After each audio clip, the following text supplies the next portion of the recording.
ሰው ለየካቲት በዛቲ ዕለት አይረፍ። ቅዱስ ኤፍሬም መታሰቢያው ነው። በረከቱ በዚችም ዕለት የጴጥሮስና የሶፊያ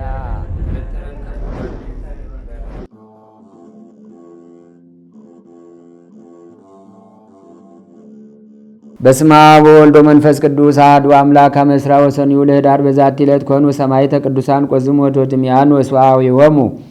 አንድ አምላክ በሚሆን በአብ በወልድ በመንፈስ ቅዱስ ስም ኅዳር 22 በዚች ቀን ቅዱሳን ቆዝሞስና ድምያኖስ ወንድሞቻቸውም እንጢቆስ፣ ዮንዲኖስ፣ አብራኔዎስ በሰማዕትነት አረፉ። ሊም ዲዮማ ከምትባል ከተማ ስለ የእግዚአብሔር ልጅ የታነጸች ግንብ ካለችበት አረሚያ ከምትባል አገር ናቸው። እናታቸውም ቴዎዳዳ እግዚአብሔርንም የምትፈራና የምታራራ መጻተኞችንና ድሆችን የምትወዳቸው የምትረዳቸው ናት። አባታቸውም ከሞተ በኋላ ልጆቿን እያስተማረች ያሳደገቻቸው። እሊህም ሁለቱ ቆዝሞስና ድምያኖስ የሕክምና ጥበብን ተምረው በሽተኞችን ያለ ዋጋ የሚፈውሷቸው ይልቁንም ድሆችን አብዝተው የሚረዷቸው ሆኑ። ወንድሞቻቸው 3 ግን ወደ ገዳም ሄደው መነኮሱ። በጾምና በጸሎቱም ተጠመዱ። ከአባ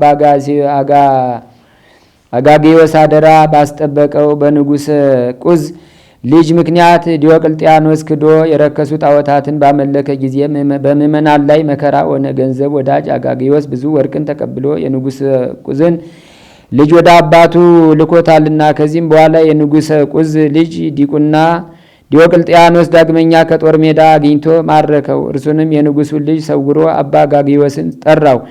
ያንንም አደራ የሰጠውን የንጉሠ ቁዝን ልጅ እንዲያመጣ አዘዘው። አጋጌዎስም ሙቶ ተቀብሯል ብሎ በሐሰት ተናገረ። በዚያንም ጊዜ በመሰዊያው ፊት አማለው። እሳትም ከሰማይ ወርዳ እንደምታቃጥለው ጠበቀ። የእሳትም መውረዷ በዘገየ ጊዜ ወርቅን በእሳት አቅልጦ አጠጣውና አቃጠለው። ስለዚህም ከወርቅና ከብር የተሰሩ ጣዖታትን አመለከ። ቆዝሞስና ድምያኖስ በአገሩ ሁሉ ስለ ክርስቶስ እነርሱ እንደሚያስተምሩ ዲዮቅልጥያኖስ በሰማ ጊዜ ወደ እርሱ እንዲያቀርቧቸው አዘዘ። በደረሱም ጊዜ ለአገረ ገዡ ለሉልዮስ እንዲያሰቃያቸው ሰጠው። እርሱም በብዙ ስቃዮች ማሰቃየትን ጀመረ። በእሳት የሚያቃጥልበት ጊዜ አለ፣ በግርፋት የሚገርፍበትም ጊዜ አለ። 3 ወንድሞችም እንዳሏቸው ሰምቶ እነርሱንም ወደ እርሱ አስመጣቸውና 5ቱንም በመንኮራኩር ውስጥ እንዲያሰቃዩቸው አዘዘ። ከዚህም በኋላ ከእሳት ውስጥ ጨመሯቸው። በውስጡም 3 ቀኖችና ሌሊት ኖሩ። ያለ ጥፋትም በጤንነት ወጡ። ዳግመኛም ከብረት አልጋ ላይ አስተኝተው ከበታቻቸው እሳትን አነደዱ። እግዚአብሔርም ያለ ጥፋት ጠበቃቸው። መኮንኑም እነርሱን ማሰቃየት በሰለቸ ጊዜ ወደ ንጉሡ መለሳቸው። ንጉሡም ዳግመኛ ታላቅ ስቃይን አሰቃያቸው። ቴዎዳዳ እናታቸውም የምታስታግሳቸው ንጉሡንና የረከሱ ጣዖቶችንም የምትረግም ሆነች። በዚያንም ጊዜ አንገቷን በሰይፍ እንዲቆርጡ አዘዘ። የሰማዕትነት አክሊልም ተቀበለ። ስጋዋ ግን በምድር ላይ ወድቆ ነበር። ቆዝሞስም እንዲህ ብሎ ጮኸ፣ የዚች አገር ሰዎች ወይ ይህችን አሮጊት መበለት ስጋዋን አፈር አልብሶ ይሰውራት ዘንድ ከውስጣችሁ ርኅራኄ በልቡ ያደረበት የለምን? የአርማኒዎስ ልጅ ቅዱስ ፊቅጦርን በሰማ ጊዜ ተደፋፍሮ ስጋዋን ገንዞ ቀበራት። ንጉሡም እነርሱን ባሰቃየት በሰለቸ ጊዜ ራሶቻቸውን በሰይፍ እንዲቆርጡ አዘዘ። የሰማዕትነት አክሊልን በመንግሥተ ሰማያት ተቀበሉ። ከመከራውም ዘመን በኋላ ቤተ ክርስቲያን ተሰርታላቸው ስጋቸውን በውስጧ ኖሩ። ከእርሳቸውም ድንቆች የሆኑ ብዙዎች ታምራት ተገለጡ። ለእግዚአብሔርም ምስጋና ይሁን። እኛንም በእሊህ በቅዱሳን ሰማዕታት ጸሎት ይማረን፣ በረከታቸውም ከእኛ ጋር ትኑር ለዘላለሙ። ሰላም እብል ለደቂቀ ሕይወት ተወዳዳ ዘተንእዱ በባ አስማቲሆሙ ለላአዱ ዘኮነቶሙ ምህባ ዘእግዚአብሔር በፈቃዱ ማኅፀነ ምድር አምሳ ለሕፃናት ዘይትወለዱ ለሕፃናት ግሩም እስከ ሀልቀ ነዱ። በዚችም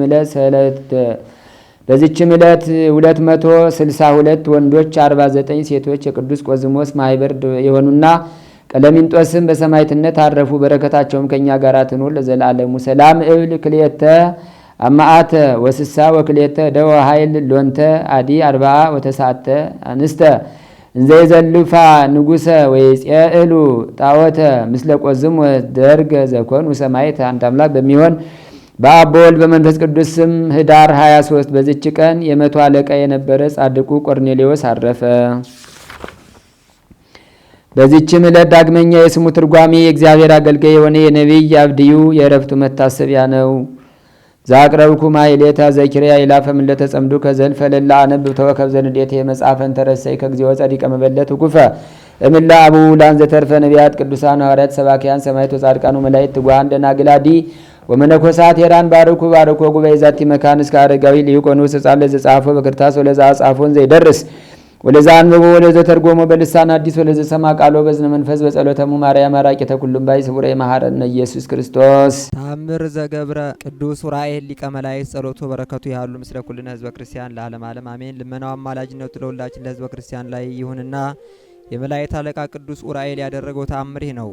ከምዕራብ ወይም ከአረብ ሀገር የመጣች አንዲት ሴት ነበረች። ይህችም ሴት ልጅ የሌላት መካን ነበረች። ይህ የወራት ግዳጇ በየጊዜው እያስጨነቃትና እየጎረፈ እየወረደ ሰውነቷን ያደክማት ነበር። ከዕለታት በአንደኛው ቀን ወደ ቅዱስ ኡራኤል ቤተክርስቲያን ዘንድ ሂዳ በብዙ በማልቀስ ስትጸልይ ከአጸደ ቤተክርስቲያኑ ውጭ ቆመች። ከዚያም ከቤተ ክርስቲያኑ በስተውጭ ስትጸልይና ስታለቅስ ብዙ ጊዜ ቆየች። ይህች ሴት ከቤተ ክርስቲያኑ ውጭ በሆነ በአጸዱ ውስጥ ቆማ ብዙ ጊዜ መዘገየቷን ቀሳውስቱና ዲያቆናቱ ባዩ ጊዜ አንቺ ሴትዮ ስራሽ ምንድነው? ምንስ ትፈልጊያለሽ? ሲሉ ጠየቋት። እርሷም ልጅ እንደሌላት ለብዙ ዘመን መካን ሆና ስታዝንና ስተክዝ የኖረች መሆኗን ነገረቻቸው። ያን ጊዜ ወደ ቅዱስ ኡራኤል ስዕል ተሳይ እርሱም መልካም ልጅ ሰጥሻል አሏት። እርሷም እሺ እንደ ቃላችሁ አደርጋለሁ አለቻቸው። እስከ ዛሬ ዓመት ድረስ ማኅፀኔ ልጅ ለመውለድ የከፈተልኝ እንደሆነ እስከ ዕለተ ሞት ያገለግላለሁ በማለት ተማጽና ወደ ሀገሯ ተመለሰች። በመንገድ ስትሄድ የምታውቃት አንዲት ሴት አገኘቻትና ሰላም አለቻት። ከጥንት ጀምሮ ስለምታውቃት ሁለቱም አፍ ገጥመው ተሳሳሙ። ያን ጊዜ በመንገድ ያገኘቻቸው ሴትዮ የጸነሰች ስለነበረች በሚሳሳሙበት ጊዜ የጸነሰችው ሴት ምራቅ ባልጸነሰችው ሴት አፍ ገባና ከወንድ ሳትገናኝ በዚሁ ብቻ ጸነሰች። በዚህ ጊዜ የወር ግዳጇ ቆመና ቅሪት ሁና ወይም ጸንሳ በፍጹም ደስታ ወደ ቤቷ ገባች። ከ3 ወር በኋላ ጎረቤቶቿ ከምስክርነትሽ እንዴት ዳንሽ? እግዚአብሔር እንዴት ስለሰማሽ ነው የተወደደ ልጅ የሰጠሽ አሏት። ከ7 ወር በኋላ ልጅ ወለደችና በክንዷ ታቅፋ እግዚአብሔርን አመሰገነች። ስዕለቷም የተወደደ ልጅንም አገኘች። ወልዳ 3 ወር ከሆናት በኋላ ቅዱስ ኡራኤል ቤተክርስቲያን ዘንድ ሄደችና የከበሩ ልብሶቿን፣ የወርቅ ጌጣጌጧን፣ ሌላም ብዙ መባን ሰጠ። ቀሳውስትና ዲያቆናቱንም አመሰገነቻቸው። እንዲሁም ተአምር ሰሪ በሆነ በቅዱስ ኡራኤል አማላጅነት ልጅ ስለሰጣት እግዚአብሔርን አመሰገነች። ከዚያ ዕለት ጀምራ እስከ ዕለተ ሞቷ በመልካም አገልግሎት ቤተክርስቲያን ስታገለግል ኖረች። የመላእክት አለቃ የሚሆን የቅዱስ ኡራኤል ልመናው በረከቱ በሁላችን በሕዝበ ክርስቲያን ላይ ጸንቶ ይኑር አሜን። ሰው መልካም ሊሆን ይችላል፣ በመከራ ቀን መሸሸጊያ አይሆንም። ሰው በጎ ሊሆን ይችላል፣ ክፉ ቀን ሲመጣ አብሮ ይከፋል። መልካም ሰው ጠፍቶባታል ከተማይቱ። የሰው ደም እንደ ቆሻሻ ውሃ የሚፈስባት ናት ከተማይቱ። ያቺ ከተማ የሰው ክብር ዝቅ ብሎ የእንስሳት ክብር ከፍ ያለባት ናት። እኛ አንድ ቤት ለማግኘት ነገ የሚያልፍ መኪና ለማግኘት ነገ የሚጠፋ ቤት ለማግኘት ውለን ማደር የምንችል ከሆነ የማታልፈዋን መንግስተ ሰማያት ለመውረስ ግን እስከ 9 ሰዓት መጾም ለምን ከበደን? በሰጠዋቸው የመጽሐፍ ቅዱስ ክፍል ላይ ታላቁ የብዙዎች አባት የበረከት አባት የሆነው አብርሃም በቤቱ አጋዕዝተ ዓለም ሥላሴን ካስተናገደ በኋላ እንዲህ የሚል ቃል ተሰማ። ሰዶምና ገሞራን ላጠፋ ነው አለ እግዚአብሔር። እየሰማችሁኝ ነው? ማንና ማንን? ሰዶምንና ገሞራን። በፊቴ ምድር በኃጢአት ቆሽሻለች፣ ጨቂታለች። ሰዶምና ገሞራ የኃጢአቷ ብዛት በእኔ ዘንድ ከፍቷል። ሰው ይህንን ሁሉ ኃጢአት ይሰራል ተብሎ ያልታሰበ እጅግ ጭካኔ የተሞላበት ምድር በኃጢአት የቆሸሸችበት ጊዜ ሆኗል። ከዚህም የተነሳ ምድሪቱን አጠፋለሁ አለ እግዚአብሔር። ከተማዋን አቃጥላለሁ አለ እግዚአብሔር። ከተማችንን እግዚአብሔር ከጥፋት ይሰውርልን። አሜን በሉ። እግዚአብሔር ከተማችንን ከጥፋት ይሰውርልን። ጻድቁ የበረከት ሰው የብዙዎች አባት መልካሙ ለእግዚአብሔር እሺ ብሎ የታዘዘው ሀገሩን፣ ወገኑን፣ ቤተሰቡን ጥሎ የወጣው አብርሃም በእግዚአብሔር ፊት ለምልጃ ቆመ። ጌታ ሆይ አለ፣ ከተማይቱ እውነት ነው በደል በዝቶባታል። የበደሏ የግፍ ጽዋ ሞልቶ እየፈሰሰ ነው። ምድር ቆሽሻለች፣ ጨቂታለች በኃጢአት። ከሰው ኃጢአት ብዛት የተነሳ ከተማዋ በኃጢአት ረክሳለች። ካንተ ምሕረት የተነሳ እንጂ እኛ የሚያኖር ማንነት አልነበረንም። ግን አንተ እንደ ሰው አይደለህም። ግን አንተ ፍቅር ነህ። ግን አንተ ይቅር ባይ ነህ። ግን አንተ መሐሪ ነህ። ጌታ ሆይ እባክህ ልለምንህ አለው ጻድቁ አብርሃም። እባክህ ከተማይቱን ላጠፋ ነው ብለሃል። ለመዳን ምክንያት የሚሆኑ ለምህረት ምክንያት የሚሆኑ ከጥፋት እንድትታደጋት ከተማዋን ምክንያት የሚሆኑ በከተማይቱ ውስጥ 50 ሰው ቢኖሩ ስለ 50ዎቹ ቅዱሳን ብለህ ከተማይቱን አትምርምን አለው አብርሃም። እየሰማችሁ ነው? አብርሃም በማን ፊት ቆመ? በመጽሐፍ ቅዱስ ቋንቋ መቆም ማለት ማማለድ ነው። እየሰማችሁ ነው? መቆም ማለት ማማለድ ነው። መልአኩ ቅዱስ ገብርኤል በሉቃስ ወንጌል ምዕራፍ 1 ቁጥር 19 ላይ ስታነቡ እኔ በእግዚአብሔር ፊት የምቆመው ገብርኤል ነኝ ይላል። ምን የምለው ማለት ነው? ምህረትን የምለምንላችሁ ማለት ነው። ቅዱስ ዳዊት ስለ ወላዲተ አምላክ ድንግል ማርያም ክብር ሲናገርም ወትቀውም ንግሥት በየማንከ፣ ንግሥቲቱ በቀኝ ምን ትላለች? ትቆማለች፣ ትማልዳለች፣ ትለምናለች ማለት ነው። በዚህ የመጽሐፍ ቅዱስ ክፍል ላይ ደግሞ አብርሃም በእግዚአብሔር ፊት ምን አለ? ቆመና ልመናውን ጥያቄውን ቀጠለ። ስለ 50 ቅዱሳን ብለህ ከተማይቱን አትምርምን አለው። እግዚአብሔር መሐሪ ነው። እግዚአብሔር ይቅር ባይ ነው። እግዚአብሔር ፍቅር ነው። ስለዚህ እንዲህ ብሎ መለሰ።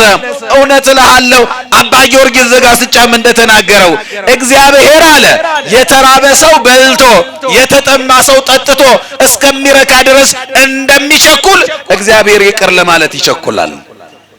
እኛ ሰበብ ፈልገን የምንጣላውን ከዚያም በላይ እግዚአብሔር ሰበብ ፈልጎ ይቅር ይላል፣ ምህረት ያደርጋል።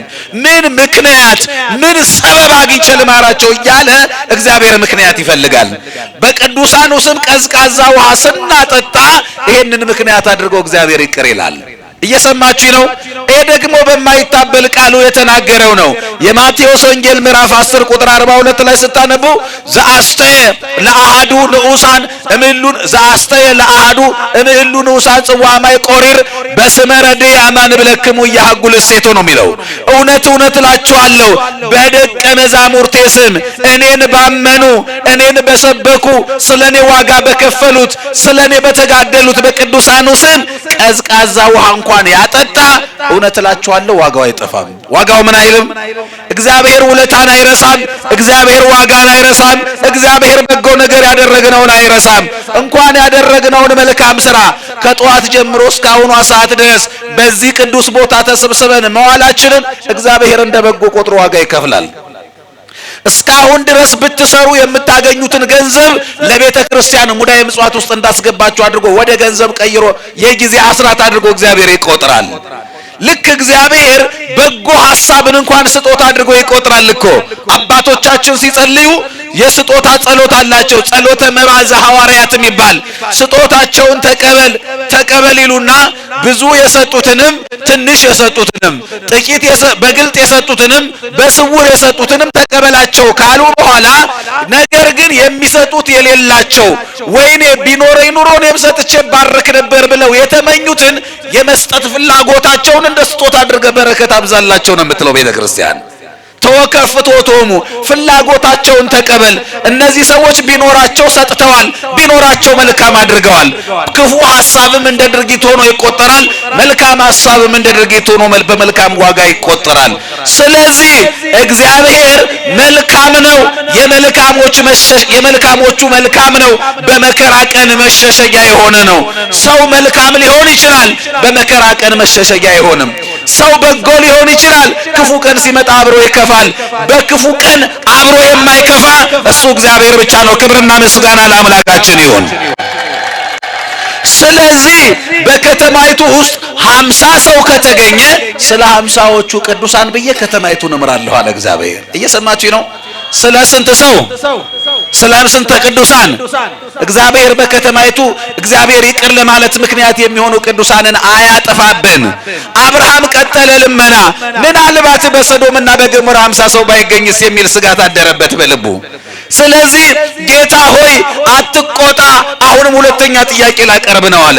ምንድነው ጥያቄ ሲባል ከ50 5 ቢጎልስ አለ። ደግሞ ቅዱሳኑ ስንት ቢሆን ማለት ነው? 45 ቅዱሳን ቢገኙስ አትምርምን አለው። ኦሪት ዘፍጥረት ምዕራፍ 18 አነቡ ከ26 ጀምሮ። ከ50 5 ቢጎልም በአንተ ስም እምራለሁ አለ። እየሰማህ ነው? ስለ 45ቱ ቅዱሳን ከተማይቱን ምን እላለሁ? እምራለሁ አለ።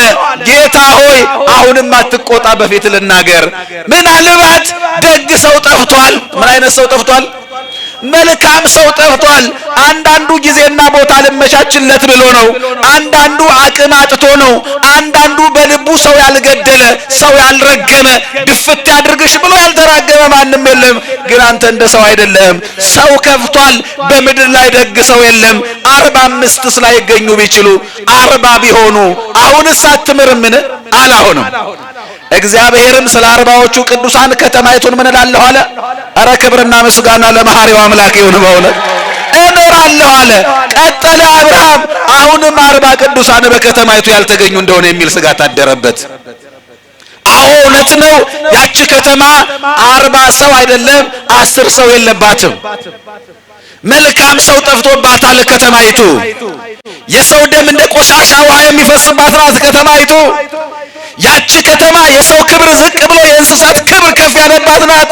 ሰዎች ተጥለው ሜዳ ላይ ወድቀው፣ ሰዎቹ ግን አራዊት ለመጎብኘት ይሄዳሉ። አንበሳ ለመጎብኘት፣ ነብር ለመጎብኘት ይሄዳሉ፣ የወደቀውን የሥላሴን ምስል አልፈው። ስለዚህ የሰው ክብር ዝቅ ያለባት፣ እጅግ ለጆሮ የማይመች ጆሮ ጭው የሚያደርግ ልብን በሐዘን የሚሰብር ኃጢአት የሚፈጸምባት እግዚአብሔር ያዘነባት ከተማ ናት። ስለዚህ እነዚህ ሁሉ ቅዱሳን ባይገኙ ሳለና 30ስ ብታገኝ አትምርም አለው። ስለ 30ውን ብዬ ምን እላለሁ አለ። 20 ቢሆኑ ሳለ ደግሞ 20 ቢሆኑ በከተማይቱ 20 ቅዱሳን ከተገኙ ምን እላለሁ? እምራለሁ አለ። አብርሃም አሁንም ስጋት አደረበትና 10 ቢሆኑ ሳለ። አሁን አስቡ፣ እየወረደ እየቀነሰ መጣ። ይሄ ሁሉ የሚያሳየው ምን ነው ካላችሁኝ የእግዚአብሔር የምህረቱ ብዛት ነው። እየሰማችሁ ነው? እንዲህ ያለ ቅዱስ ዳዊት በዳዊት መዝሙር 135 ከቁጥር 1 ጀምሮ እግዚአብሔርን አመስግኑ ቸር ነውና ካለ በኋላ ምህረቱ እስከ መቼ ነው? ምህረቱ ለዘላለም ነው። አንድ ጓደኛ አንድ ጊዜ እስከምታጠፉ ምህረት ያደርጋል። 2 ጊዜ ምህረት ያደርጋል። 3 ጊዜ ምህረት ያደርጋል። እናት 4 5 ጊዜ ትታገሳለች፣ ምህረት ታደርጋለች። መጨረሻ ላይ አሁንስ አበዛኸው ይሉናል ወዳጆቻችን። አሁንስ አበዛችሁት ብሎ ፊቱን የማያጠቁር ትከሻው የማይዝል ክንደ ብርቱ አባት ምህረቱ ገደብ የሌለው ዘላለማዊ ፍቅር ያለው ዘላለማዊ ምህረት ያለው እሱ ማን ብቻ ነው? ክብርና ምስጋና ለመሐሪው አምላክ ይሁን። ምህረቱ ለዘላለም ነው። ነገም ብንመለስ ይቅር ብሎ ምህረት አድርጎ የሚቀበል የምህረት አባት፣ የይቅርታ አባት፣ የፍቅር የሰላም አባት ነው እሱ። የሰላም አለቃውም ነው እሱ። ስለዚህ ይሄ እግዚአብሔር ይሄን ቃል ገባ። ይሄ ሁሉ ማሳያው ምንድነው ካላችሁኝ እግዚአብሔር ምህረት መሐሪ ስለሆነ፣ እግዚአብሔር ፍቅር ስለሆነ፣ እግዚአብሔር ይቅር ባይ ስለሆነ ነው። ራሱ እንዲህ ያለ የሚለምነው አብርሃም የእግዚአብሔር የምህረቱ ውጤት ነው። የምን ውጤት ነው? ለምን ካላችሁኝ የዚህ ደግ ሰው የአብርሃም አባት ታራ ይባላል። ታራ ጣዖት አምላኪ ነው። እግዚአብሔርን የማያውቅ ከሃዲ ነው። ራሱ ከመካድ አልፎ ሰዎችን የሚያስክድ፣ ራሱ ኃጢአት ከመስራት አልፎ ሰዎችን ኃጢአት የሚያሰራ የዲያብሎስን ስራ በውክልና እየሰራ ያለ ነው ታራ። እግዚአብሔር ግን አላጠፋውም ታራን። እግዚአብሔር ታገሰው፣ እግዚአብሔር ጠበቀው። ለምንድነው እግዚአብሔር ኃጢአት እየሰራን የሚታገሰን ካላችሁኝ በታራ አብራክ ውስጥ ያልተሰራ አካሉን አብርሃምን ያይ ነበር እግዚአብሔር። የእግዚአብሔር አይኑ ልዩ ነው። እኛ እንበድላለን። በእኛ አብራክ ውስጥ ጻድቃን የሆኑ ቅዱሳን የሆኑ ኃጢአት የማያውቁ በቀል የማያውቁ ሕፃናትን እያየ ገና ነገ ከኛ የሚሰሩ ልጆችን እያየ ስለነሱ እግዚአብሔር ይራራል። ታራን ወዲያው እግዚአብሔር ቢያጠፋው ኖሮ ማን ጭምር አብሮ ይጠፋ ነበር? የበረከት ሰው አብርሃም፣ የክርስትናው ሞዴል አብርሃም፣ የብዙዎች አባት አብርሃም አብሮ ይጠፋ ነበር። የእግዚአብሔር የምህረቱ ውጤት ነው ራሱ አብርሃም። አያችሁ። ስለዚህ ምህረት አድርግ፣ ራራ፣ ይቅርበል። በከተማይቱ ውስጥ እውነት ነው ጽድቅ የለም፣ እውነት ነው መልካም ሰው ጠፍቷል፣ ግን አንተ ይቅርበል ይላል እግዚአብሔር። አብርሃም እግዚአብሔር ሁልጊዜ ይቅር ይላል፣ ሁልጊዜ ይምራል፣ ሁልጊዜ ይራራል። እኛ እንበድላለን፣ እግዚአብሔር ደግሞ ሁሌ ይራራል።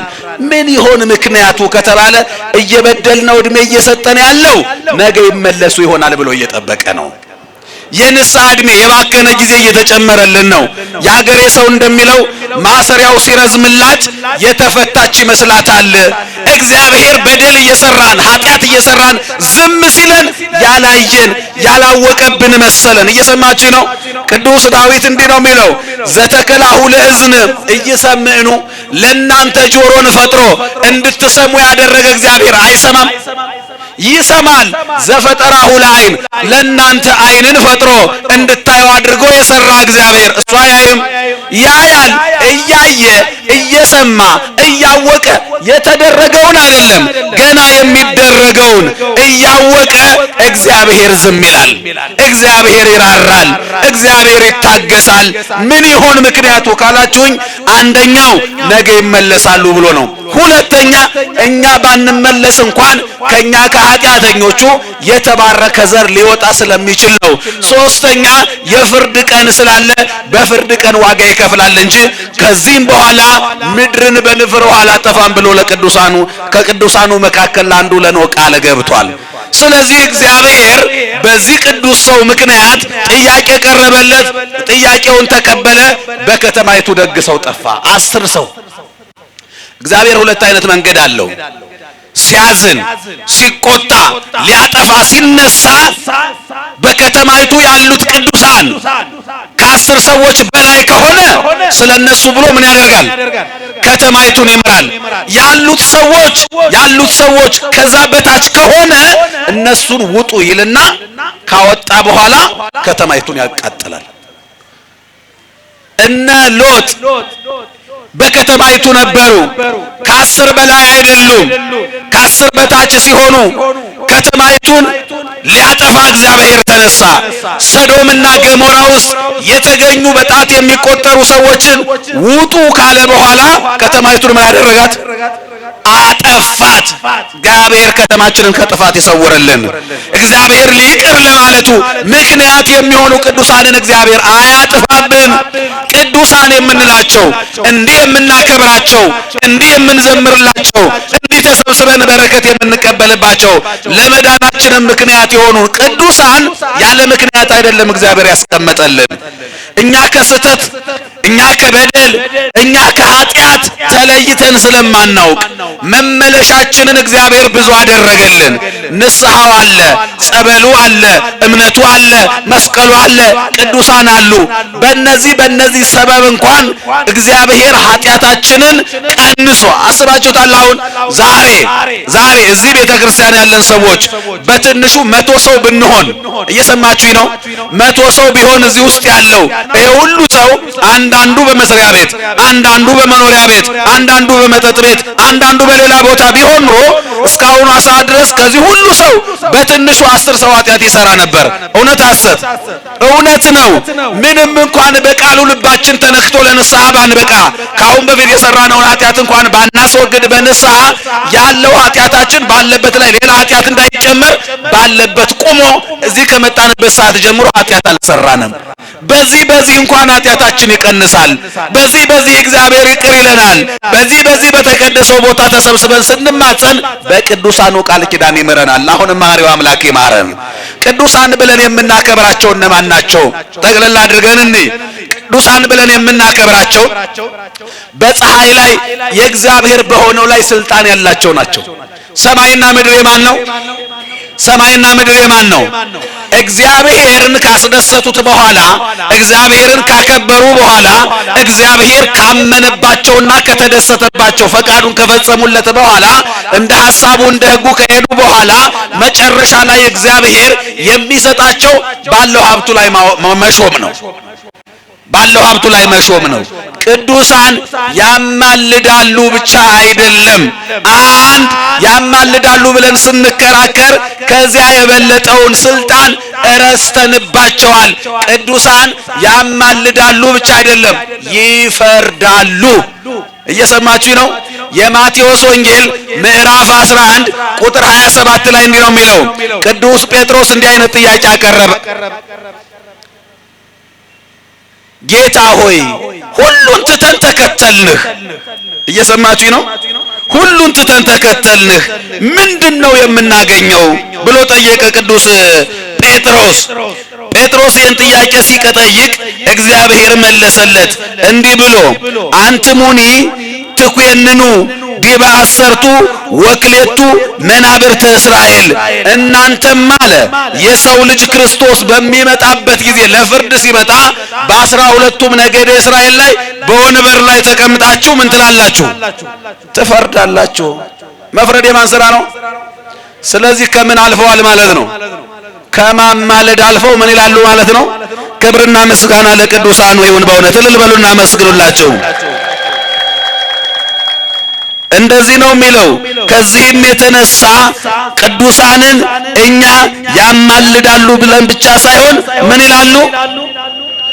ይላሉ?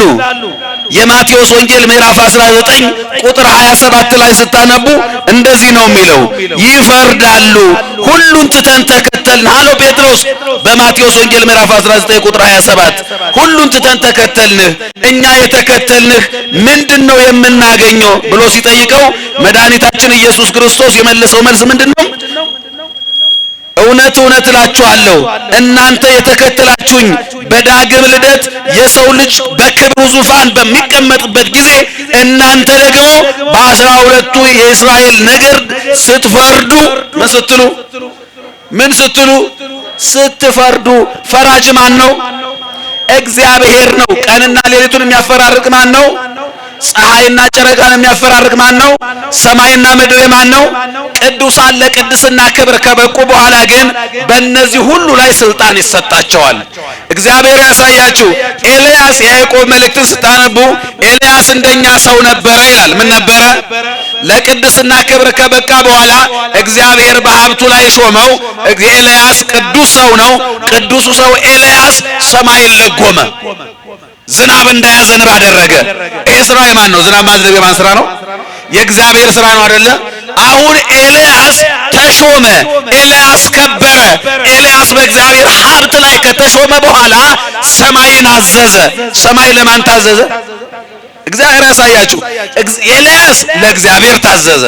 እኛ ለፍጥረት ለፈጣሪ ስንታዘዝ ፍጥረታት ለኛ ይታዘዛሉ። እንዲህ ነው የሚለው መጽሐፍ፣ ወለእመ ይቤ ይኩን እግዚአብሔር ይእምፁ አይዳወ እግር። ለእግዚአብሔር አልታዘዝም ስንል እግዚአብሔርን እምቢ ስንል እኛ ደግሞ አራዊትም ፍጥረታትም እምቢ ይሉናል።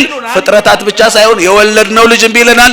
የወለድነው ልጅ ብቻ አይደለም እጃችን ደርቆ አልታጠፍም ይላል። እኛ ለእግዚአብሔር እምቢ ስንል ነገሮች በሙሉ ለኛ እምቢ ይላሉ።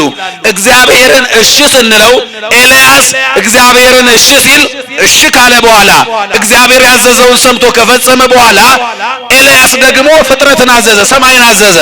በዚህ ዘመን ዝናብ እንዳይዘንብ አዝዣለሁ አለ። ሰማይ ለማን ታዘዘ? ለኤልያስ ታዘዘ። ምድርም የተከሉባትን እንዳታጸድቅ የዘሩባትን እንዳታበቅል ኤልያስ አዘዘ። ሰማይና ምድር ለማን ተገዛ? ለኤልያስ ተገዛ። ኤልያስ ለእግዚአብሔር እሻለ፣ ሰማይና ምድር ለኤልያስ እሻሉ። ስለዚህ ሰማይና ምድር የሆነው በሰማይና በምድር ላይ የተሾሙ ናቸው ቅዱሳን የምንላቸው። ሰማይና ምድር የእግዚአብሔር ነው። እግዚአብሔር በፈጠረው ሰማይና ምድር ላይ የባለቤትነት መብት ይሰጣቸዋል። ለምን? እነዚህን የፈጠረውን እግዚአብሔር እሺ ብለዋልና። ፀሐይን የሚያዝዝ ማን ነው? ፀሐይ የማን ነው? የእግዚአብሔር ፍጡር ነው። ይሄ ተፈጥሮ ነው። ወጥቶ መግባት የፀሐይ ስራዋ ነው። ይሄንን የሚያከናውን እግዚአብሔር ነው። ነገር ግን ኢያሱ የእግዚአብሔር ሀብት በሆነው በፀሐይ ላይ ኢያሱ ለእግዚአብሔር እሺ አለ። ኢያሱ ለእግዚአብሔር እሺ ካለ በኋላ ፀሐይን አዘዛት። ፀሐይን ሲያዘዛት ደግሞ ፀሐይ ለማን እሺ አለች? ለኢያሱ በገባውን ሰማይ ቀጥ ብላ ታዘዘችለት። ክብርና ምስጋና ለቅዱሳኑ ይሁን። ይሄ መጽሐፍ ቅዱስ ላይ የተጻፈ እውነት ነው። አሁን ቅዱሳን ለእግዚአብሔር እሺ ሲሉ፣ ሌሎቹ ፍጥረታት ደግሞ ለቅዱሳኑ እሺ ይላሉ። አብርሃም እሺ አለው እግዚአብሔርን። እየሰማችሁ ነው? ከአገርህ ውጣ፣ አምላክህን ጣዖቱን ስበር፣ እለፍ፣ ከወገን ከዘመድ ተለይተ ውጣ አለው አብርሃምን። አብርሃም ምን አለ ለእግዚአብሔር? እስቲ እሺ በሉ እስኪ። ምን አለ አብርሃም? ውጣ ተባለ። አብርሃም ምን አለ? ወጣና ተሰዶ በባዕድ ሀገር እግዚአብሔር አከበረው። አምኖት የወጣው አምላክ ለካ አልተውም። ካረጀ በኋላ አንድ ልጅ ሰጠው። ያንን የዓይኑ ማረፊያ የልቡ ተስፋ የሆነውን ይስሐቅን እግዚአብሔር ሰዋልኝ፣ እረድልኝ አለው አብርሃምን። አብርሃም ምን አለ? አብርሃም ምን አለ? እሺ አለ። የአብርሃም ስራው እሺ ነው። አብርሃም ሲታዘዝ እሺ ነው። የእሺ ባዩ የአብርሃም ልጅ ደግሞ ና ልሰዋ ሲባል ይስሐቅ ምን አለ? የእሺ ልጅ እሺ ነው። የቡሩክ ልጅ ነው፣ ቡሩክ ነው። የቅዱስ ልጅ ነው፣ እሱም ቅዱስ ነው። አብርሃም ለእግዚአብሔር እሺ ሲል ልጁ ደግሞ ለአብርሃም እሺ አለው። እኛ ለእግዚአብሔር እሺ ስንል ፍጥረታት ለኛ እሺ ይላሉ። ስለዚህ ቅዱሳን እግዚአብሔርን ያስደሰቱ፣ እንደ ሕጉ እንደ ሥርዓቱ እንደ ፈቃዱ የኖሩ፣ ስጋቸውን ለነፍሳቸው ነፍሳቸውን ለፈጣሪያቸው ያስገዙ፣ በሰውነታቸው ላይ እግዚአብሔርን ያከበሩ፣ እንደ እግዚአብሔር ሐሳብና ፈቃድ የኖሩ ናቸው ቅዱሳን። ከውስጥም ከውጭም የሚመጣውን ፈተና ተቋቁመው ያለፉ፣ ከውስጥ የሚመጣው የሥጋ ምኞታቸው የሥጋ ፍላጎታቸውን የገቱ የተቆጣጠሩ፣ ስሜታቸውን በቁጥጥር ስር ያዋሉ፣ ለነፍሳቸው ያስገዙ፣ ከውጭ የሚመጣውን የአጋንንቱን የመናፍቃኑን የከሃዲያኑን የአላውያኑን ፈተና ያለፉ የተቋቋሙ ናቸው ቅዱሳን። እነዚህ ቅዱሳን ያላቸውን ነገር ሁሉ ለእግዚአብሔር ሲሉ የተዉ ናቸው። ከነኚህ ቅዱሳን መካከል ቅድስቲቱ እናታችን ፍቅርተ ክርስቶስ የእግዚአብሔር ባለመዋዕል የእግዚአብሔር ወዳጅ እግዚአብሔርን በሕይወቷ ያከበረች፣ ሰዎቹ ከትዳራቸው አልፈው ትዳራቸው አልበቃቸው ብሎ ሌላ የኃጢአት ሥራ ሲሰሩ እሷ ግን በትዳር ውስጥ መኖር እንኳን አልፈልግም ያለች፣ ከተቀደሱት ላባ ከተባለና ወንጌላዊት ከተባለች ቅድስት ሴት የተወለደች ናት። እንደተወለደች እግዚአብሔርን ከጠባቡ የእናት ማህፀን ወደ ሰፊው ዓለም ከጨለማው የእናት ማህፀን ወደሚደነቅ ብርሃን ያወጣይ ክበር ተመስገን ብላ ያመሰገነች እናት ናት። በረከቷ ከሁላችን ጋር ይሁን። ሲነገር ገድሏ ላይ ያለነው ከመጽሐፍ ቅዱስም ጋር ደግሞ የሚጣላ አይደለም። በ80 ቀኗ የክርስቶስን ስጋና ደም ስትቀበል ክርስቶስን ያመሰገነች ናት። ይሄ ሲነገር ጆሮአቸውን የሚያሳክካቸው ነገር ካለ የመጥምቀ መለኮት የቅዱስ ዮሐንስን ታሪክ እንደገና ያጥኑ። ከተወለደ በኋላ ሰው ማመስገኑ፣ ከተወለደ በኋላ ስብሐት ለአብ ብሎ መዘመሩ አይደንቅም። ይሄ ከደነቃችሁ የመጥምቀ መለኮት የቅዱስ ዮሐንስ ጉዳይ ገና በማህፀን እያለ ዘመረ ተብሎ መጽሐፍ ቅዱስ ላይ መጻፉ እንዴት ሊገርም ነው! ከዚህ በላይ ድንቅ ነገር አለ። እግዚአብሔር በቅዱሳኑ ላይ ምንድነው ድንቅ ነው? በሉ እስኪ ባካችሁ። እግዚአብሔር በቅዱሳኑ ላይ ምንድነው? ገና በማህፀን እያሉ እግዚአብሔር ጥበቡን ገልጦላቸው፣ እግዚአብሔር የዝማሬ አንደበት ሰጥቷቸው የእናታቸውን ማህፀን ቅኔ ማህሌት አድርገው የተቀኙ፣ የእናታቸውን ማህፀን ቅድስት አድርገው ኪዳን ያደረሱ፣ የእናታቸውን ማህፀን መቅደስ አድርገው የቀደሱ፣ የእናታቸውን ማህፀን መዝሙር የቆሙበት ማህሌት ያደረጉት የተቀኙ ለአምላካቸው እነ መጥምቀ መለኮት ቅዱስ ዮሐንስ አሉ። እንደነኚህ ካሉ ቅዱሳን አንዷ ፍቅርተ ክርስቶስ ናት። ገና እንደተወለደች ደግሞም ከተወለደች በኋላ በ80 ቀኗ የክርስቶስን ስጋና ደም ስትቀበል ይሄንን በጎ ነገር ያደረከ አምላኬ ተመስገን ብላ ያመሰገነች ናት። ክብርና ምስጋና ለእናታችን ይሁን። በእውነት በዚህ ሕይወት ከኖረች በኋላ እድሜዋ ለአቅመ ሔዋን ሲደርስ ማግባት አለብሽ ብለው ቤተሰቦቿ ሲያስቸግሯት የቤተሰቦችን ፈቃድ ልፈጽም ብላ እሺ ብላ ዘራ ክርስቶስ የተባለ የተቀደሰ የእሷ አይነት መልካም ሰው አጋቧት ነው የሚለው። ሰው በዓላማው ሲያገባ 3 ዓላማ ነው ያለው። እየሰማች ነው? ዘር ለመተካት ስጋዊ ፍላጎቱን ደግሞ ከአቅም በላይ ሲሆንበት እንስሳዊ ባህሪውን ለመቋቋም ከዝሙት ከጠንቅ ነፃ ለመሆን ነው። ይህች እናት ግን እኔ የወላጆችን ፈቃድ ልፈጽም ብዬ እንጂ አግብቶ ወልዶ መሳም ዘርቶ መቃም የሚባል ዓላማ በህሊናዬ የለም። ወዳጄ ሆይ አለችው የትዳር አጋሯን። ጫጉላ ውስጥ ሆና ወንጌል ሰበከችው። ትዳር ውስጥ ሆና ጫጉላ ውስጥ ሆና ቤተ ክርስቲያን የሚሰራ መልካም ነገር ከአንደበቷ አፈለቀ። ስለዚህ ወንድሜ ሆይ እኔ የምድራዊ ሙሽራ መሆን አልፈልግም። አንተን ንቄ አንተን ጠልቼ አይደለም ካንተ በላይ የምወደው ከምድራዊ ሙሽርነት በላይ የክርስቶስ ሙሽራ መሆን ነው የምፈልገው። እንዴት ትላለህ በዚህ ጉዳይ ስትለው እኔም የወላጆችን ደስታ ለማየት በእኔ ምክንያት እንዳያዝኑ ያንተን አበባ እኔ ስላሉኝ ወላጆቼ ስላስቸገሩ እንጂ ሐሳቤ የኔም ይሄ ነው አላት። አያችሁ የተባረከውን ዘር እግዚአብሔር ሲያገጣጥም እሺ አሉ። ያንን ሥርዓተ መራዊ ወመራት የሚፈጸምበትን ስጋዊው ድንግልና የሚወገድበት የሚታጣበትን ቦታ የወንጌል አውደ ምሕረት አደረጉት። ለካ እንደዚህም ይቻላል። የእግዚአብሔር ልጆች ክብርና ምስጋና ለአምላካችን ይሁን። በእውነት እግዚአብሔር በቅዱሳኑ ላይ ድንቅ ነው። ይሄንን እያደረገች ከኖረች በኋላ ታሪኳ ሰፊ ነው። ገድለ ፍቅርተ ክርስቶስን ገዝታችሁ አንቡ። ስለዚህ ቅዱሳን እነማን ናቸው ካል ለእግዚአብሔር ሲሉ የሚወዱትን ነገር የተዉ ናቸው። እየሰማችሁ ነው? እስኪ እንዲያው በማርያም አንድ ጥያቄ ልጠይቃችሁ። አንድ ጫት የሚቅም ሰው ማግባት ቢፈልግ የፍቅር ጥያቄ አንድ የሚወዳትን ሴት ቢያቀርብላት አይ ጫት እየቃምክ አንተን አላገባም ብትለው እሷን ላለማጣት ብሎ ጫቱን ይተዋል አይተውም? ይተዋል አይደለ? ማንን ላለማጣት ብሎ? ያችን ሴት ላለማጣት ብሎ የሚወደውን ጫት ይተዋል። ቅዱሳን ደግሞ ክርስቶስን ላለማጣት ብለው ኃላፊውን ዓለም የተው ናቸው። የተወደዳችሁ የእግዚአብሔር ልጆች እስኪ ሁላችንም መቼም የኑሮ ውድነት ያንገበግበናል። ዛሬ ደክሟችኋል፣ ርቧችኋል። አንዳንዶቻችሁ ደክሞናል፣ ፊታችን ጠውልጓል፣ ፊታችን ላይ ይነበባል። ዛሬ ድፍት ብላችሁ ዋሉና እደሩና ነገም ድገሙና ከነገ ወዲያ አንድ መኪናና ባለ አንድ መኝታ ኮንዶሚኒየም ይሰጣችኋል ብትባሉ ትውላላችሁ ታድራላችሁ ወይስ አታድሩ? እውነቷን ተናገሩ። አሁን ዛሬ ውላችሁ አታድሩ? ነገ መኪና የምናገኝ ከሆነ ውለን አናድርም? እናድራለን አይደል? አይርበንም? ይርበናል። አይደክመንም? ይደክመናል። ግን ቢርበንም ቢደክመንም ነገ የምናገኘውን ሽልማት እያሰብን እንችለዋለን። እውነት ሐሰት? ቅዱሳንም ዛሬ መከራው፣ ዛሬ ስቃዩ፣ ረሃቡ፣ ስደቱ አለ። ነገር ግን ነገ የሚያገኙትን የማያልፍ ከገቡ መውጣት ካገኙ ማጣት የሌለበትን ርስት እያሰቡ በዚህ ዓለም ያለውን መከራ ታገሱ። እንደዚህ ነው የሚለው የሐሙስ ውዳሴ ማርያም ስታነቡ አማን መነኑ ሰማይት ጣዕማ ለዛ ዓለም ወከአው ደሞሙ በእንተ እግዚአብሔር ወተአገሱ ሞተ መሪረ በእንተ መንግሥተ ሰማያት። ሰማዕታት በሉ የዚችን ዓለም ጣዕም ናቁ፣ ደማቸውን ስለ እግዚአብሔር አፈሰሱ፣ ስለ መንግሥተ ሰማያትም መራራ ሞትን ታገሱ። አየው ይመራል። አንድ አይናቸውን በጉጠት እያወጡ አሁንስ ትክዳለህ አትክድም፣ ለጣዖትስ ትሰግዳለህ አትሰግድም ይሏቸዋል። አልሰግድም ይላሉ፣ አልክድም ይላሉ። ይሄ መራራ ሞት ነው። ይሄ ሁሉ መከራ ያማል። እያመማቸው የሚችሉት የነገውን ስጦታ በማሰብ ነው። ከዚህ ባሻገር በሚያልፈው ዓለም ውስጥ የሰሩት የጽድቅ ሥራ የማያልፍ ዘላለማዊ ርስት ያሰጣቸዋል። ይሄንን እያሰቡ ያንን ሁሉ መከራ ቻሉ።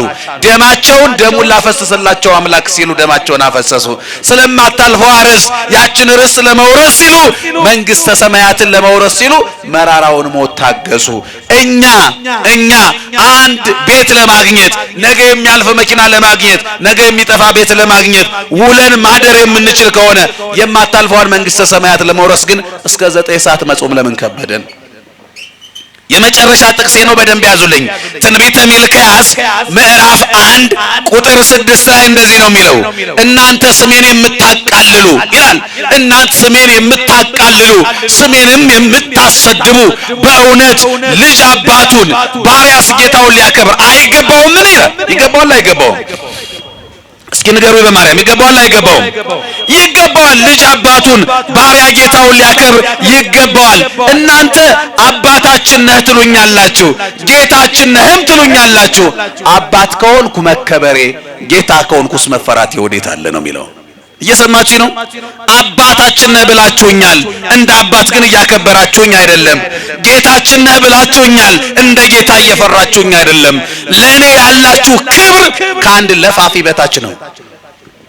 አንድ ለፋፊ አዋጅ አዋጅ አዋጅ፣ ነገ 4 ሰዓት ላይ ስብሰባ አለ፣ ማንም እንዳይቀር፣ የዚህ ቀበሌ ነዋሪዎች ሁላችሁ እንድትገኙ ብሎ ሲናገር ምንድነው የተነገረው ብለን ጆሮ እንሰጠዋለን አይደለ? የተናገረውን ቅጣት አለው፣ ማንም እንዳይቀር ካለ ቅጣቱን ፈርተን እንገኛለን በሰዓቱ። እውነት ሐሰት? እውነት ነው። የአንድ ለፋፊ ነገር ሰምታችሁ አዋጅ፣ መመሪያ፣ ትእዛዝ ሰምታችሁ ተግባራዊ ስታደርጉ የኔን የአምላካችሁን ቃል ግን ሰምታችሁ ተግባራዊ ያላደረጋችሁ። አባት ከሆንኩ መከበሬ፣ ጌታ ከሆንኩስ መፈራቴ ወዴት አለ? የአንድ እድር ኃላፊ ያህል እያከበራችሁኝ አይደለም ነው የሚለው እግዚአብሔር። አንድ የእድር ኃላፊ መመሪያ አስተላልፎ ትእዛዝ አስተላልፎ ቃሉ ይከበራል። እናንተ ግን የኔን ቃል እያከበራችሁ አይደለም። እስኪ እንዲያው በማርያም በዘመናችን አንድ ወጣት ጥሬ ስጋ መብላት የሚወድ ቢሆን ጋዳ ለጾሙ ጥሬ ስጋ በተደጋጋሚ ከመብላቱ የተነሳ ታሞ ሐኪም ቤት ቢሄድ ሐኪም ቤት ሲሄድ ዶክተሩ ከዛሬ ጀምሮ ጥሬ ስጋ እንዳትበላ ብሎ ቢያዘዘው መድኃኒት ያዘዝለታል፣ መመሪያም ይሰጠዋል። ይመጣና መድኃኒቱን ይጠቀማል።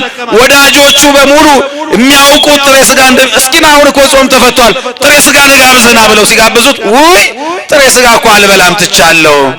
ምን ነው ሲሉት ማን ከልክሎኝ ነው ይላል። ተናገሩ እንጂ ሐኪም ከልክሎኛልና አልበላም ይላል። የማንን ቃል ሰምቷል ማለት ነው? የሐኪሙን ቃል ሰምቶ አክብሮ የሚወደውን ጥሬ ስጋ ግፍ አድርጎ ትቷል። እናንተ ስሜን የምታቃልሉ አባታችን የምትሉኝ ጌታችን የምትሉኝ የአንድ ሐኪም ቃል ሰምታችሁ የምትወዱትን ጥሬ ስጋ ትተዋላችሁ። የኔን የአምላካችሁን ቃል ሰምታችሁ ግን ሐኪም ከልክሎኛል ብላችሁ ጥሬ ስጋ ትተዋላችሁ። እግዚአብሔር ከልክሎኛል ብላችሁ ግን ኃጢአታችሁን አልተዋችሁ። አባት ከሆንኩ መከበሬ፣ ጌታ ከሆንኩስ መፈራቴ ወዴት አለ? ክብሬ ከአንድ ሐኪም በታች ሆኗል። የአንድ ሐኪም ያህል አትሰሙኝም፣ አታከብሩኝም ነው የሚለው እግዚአብሔር። እውነትም ነው፣ አላከበርነውም። አያችሁ፣ በሕይወታችን ብናከብረው ብንሰማው ኑሮማ ያዘዘንን እንፈጽም ነበር። አለቆቻችንን ያህል አላከበርነውም። የአንድ እድር ኃላፊ ያህል አላከበርነውም። የአንድ ዶክተር ያህል ቃሉን ሰምተን ተግባራዊ አላደረግንም። የተወደዳችሁ የእግዚአብሔር ልጆች፣ ታዲያ ክርስትናችን የቱ ጋ ነው? ታዲያ አምላካችን አባታችን ማለታችን የቱ ጋ ነው? ትእዛዙን ካልፈጸምን፣ ቃሉን ካልሰማን፣ ሕጉን ካላከበርን ስንት ቀን አሳዘን ነው? ስንት ቀን በደል ነው? እግዚአብሔር እንደ በደላችን ሳይሆን እንደ ምሕረቱ እንደ ቸርነቱ ዛሬም እየጠበቀን ነው። ክብርና ምስጋና በኃጢአታችን ላልቀጣን አምላክ ይሁን በእውነት። ስለዚህ ምንድነው ምክንያቱ ካላችሁኝ፣ የንስሐ ዕድሜ እየሰጠን ነው። ስለ ቅዱሳኑ ብሎ ነው። ስለ ቅዱስ ስሙ ብሎ እየራራልን ነው። እንደነኚህ ካሉ ቅዱሳን በረከት ተሳትፈን በስማቸው ተማጽነን በስሙ ተጠርተናልና በእውነት ስለ ስሙ ብሎ ስለ ማርያም እናቱ ስለ ቅዱሳን ወዳጆቹ ብሎ አሁንም አይጨክንብን፣ ይራራልን መድኃኔዓለም። አምላካችን ኢየሱስ ክርስቶስ የሰማነውን በዝን ልቡናችን ይጻፍብን፣ ከቅዱሳን ረድኤት በረከት ያሳትፈን፣ ሰላም ቀን ያውለን፣ በዓሉን የበረከት በዓል ያድርግልን። አምላካችን ቅድስት ተዋሕዶ ሃይማኖታችን አስፋልን፣ ምእመናንን በሃይማኖት አበርታልን። የሰላም አምላክ ሰላምን ስጠን። ቀኑን ባርከ ቀድሰ በሰላም አውለን። አቡነ ዘበሰማያት ይትቀደስ ስምከ ትምጻእ መንግሥትከ ወይኩን ፈቃድከ በከመ በሰማይ ከማሁ በምድር ሲሳየነ ዘለለ ዕለትነ ሀበነ ዮም ወኅድግ ለነ አበሳነ ወጌጋየነ ከመ ንሕነኒ ንኅድግ ለዘአበሰ ለነ ኢታብአነ እግዚኦ ውስተ መንሱት አላ አድኅነነ ወባልሐነ እምኩሉ እኩይ እስመ ዚአከ ይእቲ መንግሥት ኃይል ወስብሐት ለዓለመ ዓለም። በሰላመ ቅዱስ ገብርኤል መልአክ ኦ እግዝእትየ ማርያም ሰላም ለኪ ድንግል በሕሊናኪ ወድንግል በሥጋኪ እመ እግዚአብሔር ጸባኦት ሰላም ለኪ ቡሩክት አንቲ እምአንስት ወቡሩክ ፍሬ ከርሥኪ ተፈሥሒ ፍሥሕት ኦ ምልዕተ ጸጋ እግዚአብሔር ምስሌኪ ሰአሊ ወጸልይ ምህረታ በፍቅር ወልድኪ ኢየሱስ ክርስቶስ ከመ ይሥራይ ለነ ኃጣውኢነ ተማኅፀነ ብኪ ኦ ተወካፌ ንስሐ ወሰራይ ኃጢአት ኢየሱስ ክርስቶስ ስረይ ኃጢአትየ ወኃጢአተ ኩሉ ሕዝብ ከማይሠራ ኃጢአት እግዚአብሔር ይፍታ። ንቁ ሚዲያ ለተመልካቾቹ ከሚያደርሳቸው ዕለታዊ ሳምንታዊና ወርሃዊ ዝግጅቶች መካከል የየዕለቱን ስንክሳር ወርሃዊና ዓመታዊ የቅዱሳን ገላትና ድርሳናትን በኢትዮ ማህበር የዩቲዩብ ቻናል ያቀርባል። የየዕለቱን ስንክሳር ባሉበት ሆነው በማድመጥ እንዲሁም ወርሃዊና ዓመታዊ የቅዱሳንን ዜና ሕይወታቸውን በማድመጥ ከቅዱሳኑ በረከትና ረድኤት እንዲያገኙ ንቁ ሚዲያ የሁል ጊዜ ምኞቱ ነው። በየዕለቱ የሚለቀቁ ዜና ቅዱሳንን ላይክ፣ ሼር እና ሰብስክራይብ በማድረግ አገልግሎቱን ይደግፉ። ንቁ ሚዲያ ርቱ የቤተ ክርስቲያን ልሳን